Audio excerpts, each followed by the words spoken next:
And now we welcome, please, to the Red Clay Music Foundry stage, John McCutcheon.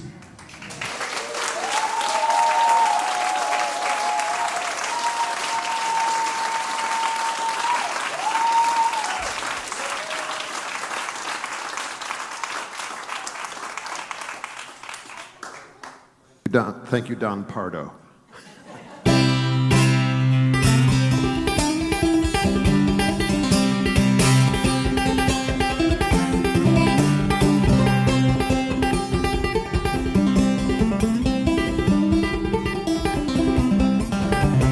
I am a lonesome traveler, the great historical bum. Highly educated, from history I have come. Built the Rock of Ages, that was in the year of one. That's about the biggest thing that man has ever done. I was in the Garden of Eden, that was in the year of two. Joined the Apple Pickers Union and I always paid my dues. Man that signed the contract to raise the rising sun. That's about the biggest thing man has ever done.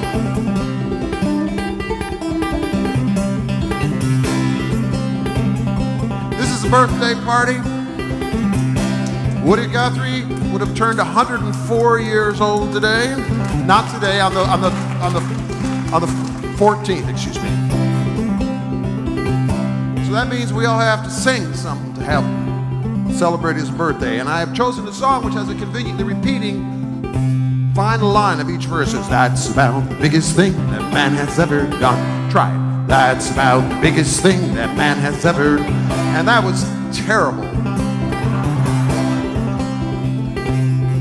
He may be 104, but you can sing better than that. He goes, that's about the biggest thing that man has ever.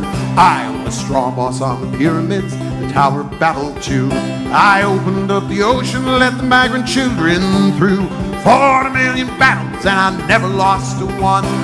That's about the biggest thing that man has ever done.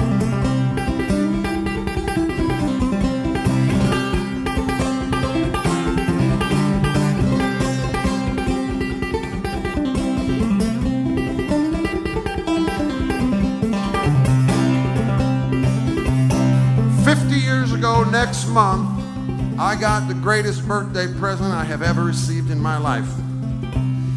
I got my first guitar.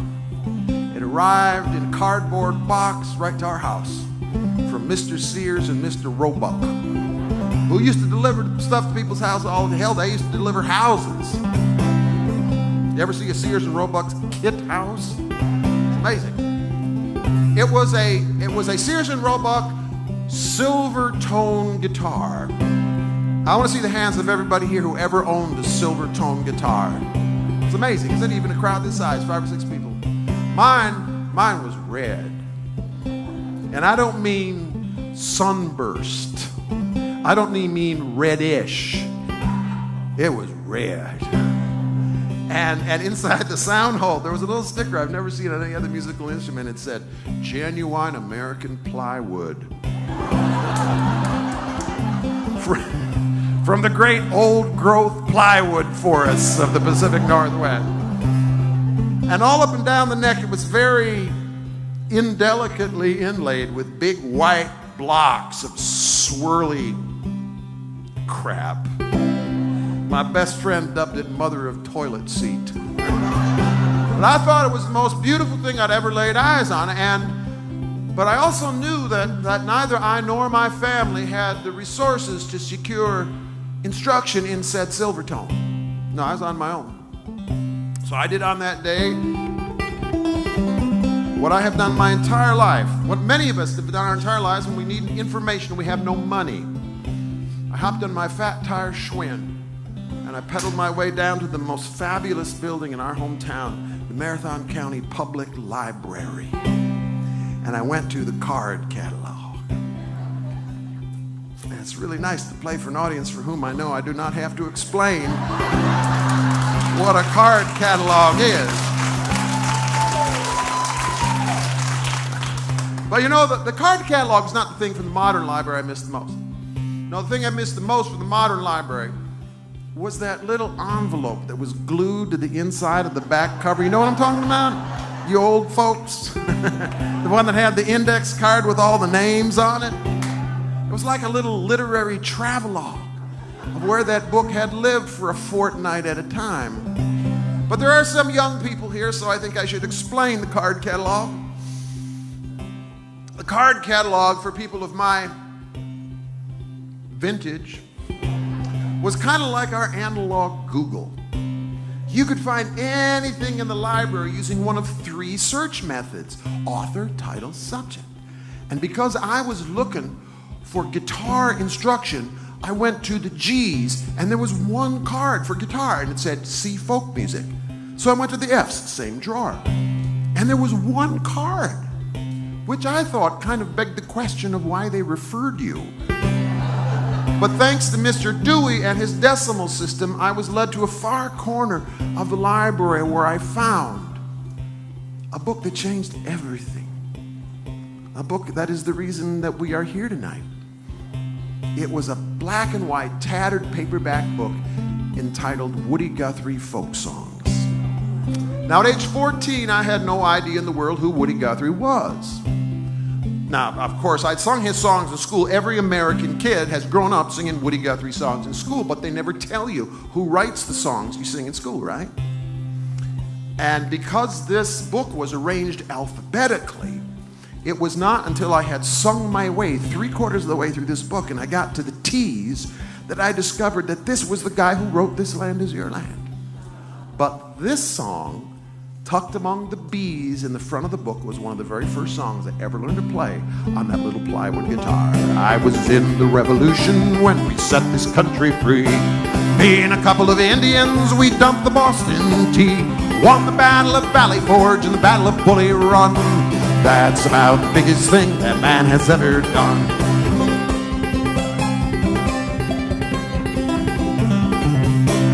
Well, after 2 weeks of pedagogical bliss, I was required to return this book. And I remember pushing my way through the big open doors of the Marathon County Public Library, and I approached this thing that they called the circulation desk, which was aptly named because my own increased the nearer I got. Because standing on the other side of the circulation desk was my first love. The head librarian at the Marathon County Public Library. Tells you a lot about the rest of my life, doesn't it? Mrs. Gronke was her name. That's right. She was a married woman. I did not care. I was 14. I was in love.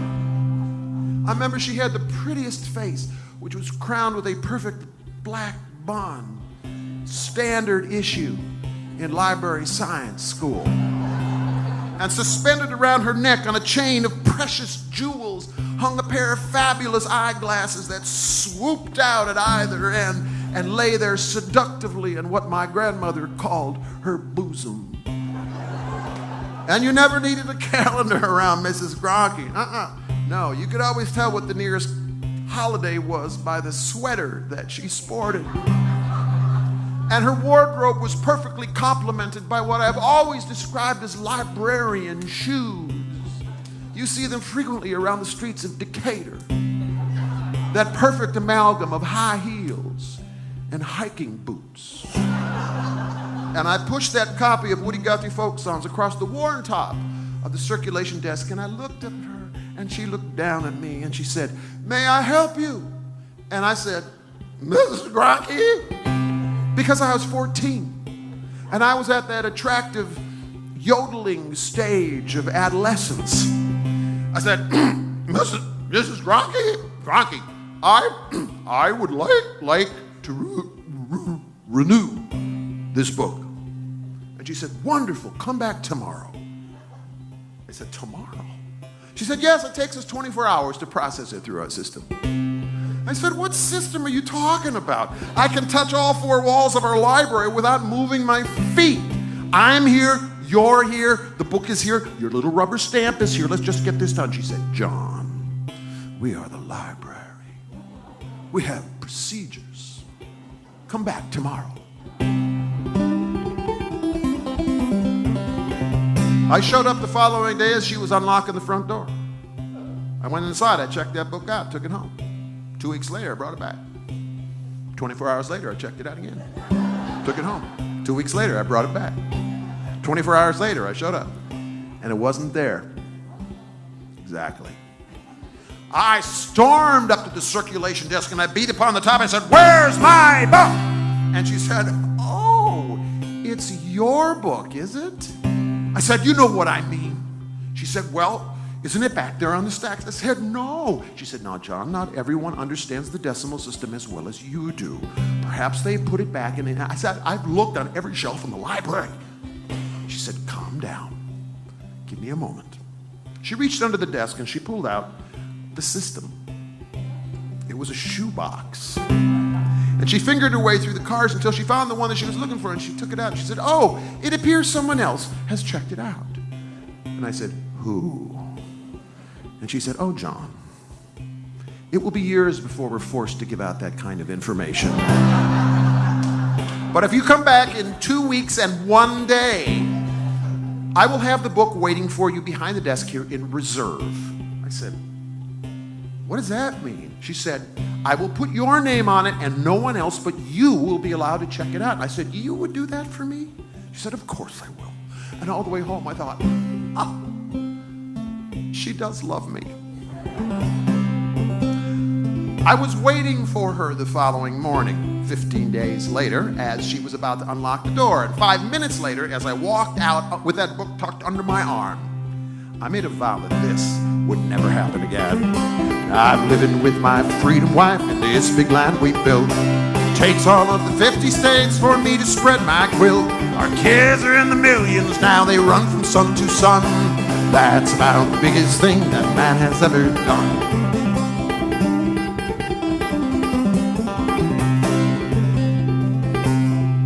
And like I said, that book is the whole reason we're here tonight. I loved that book. I still love that book. I still have that book. It's not cool, kids. It's not cool.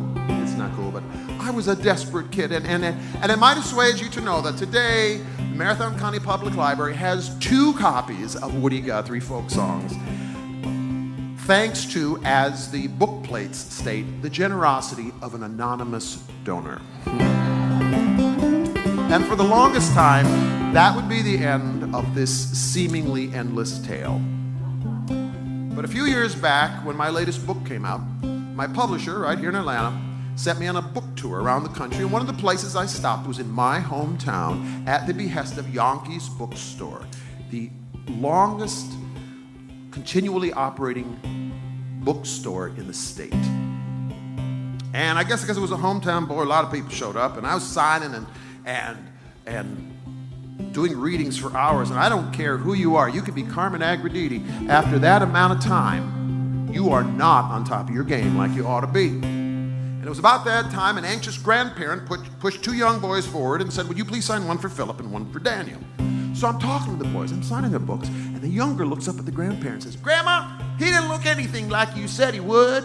And I looked up, and the first thing I saw were the snowman appliques on the sweater. And above that was a pair of drugstore reading glasses hanging from a chain of cheap, chipped rhinestones. And atop that still pretty face was a perfect white bun. And I said, "Mrs. Gronke." And she said, "Oh, John, you can call me Elizabeth." And I said, "No, I can't." I said, "Are these your grandchildren?" She said, "Yes, they are the joy of my life." And I saw a smile I never saw at the circulation desk. So I turned to the elder of the 2 boys and I said, "Are you Philip or are you Daniel?" He said, "I'm Philip, sir." I said, "Philip, how old are you?" He said, "I'm nearly 13, sir." I said, "Philip, you may find this difficult to believe, but when I was not a whole lot older than you, I had the biggest crush on your grandmother." And he looked at me in horror.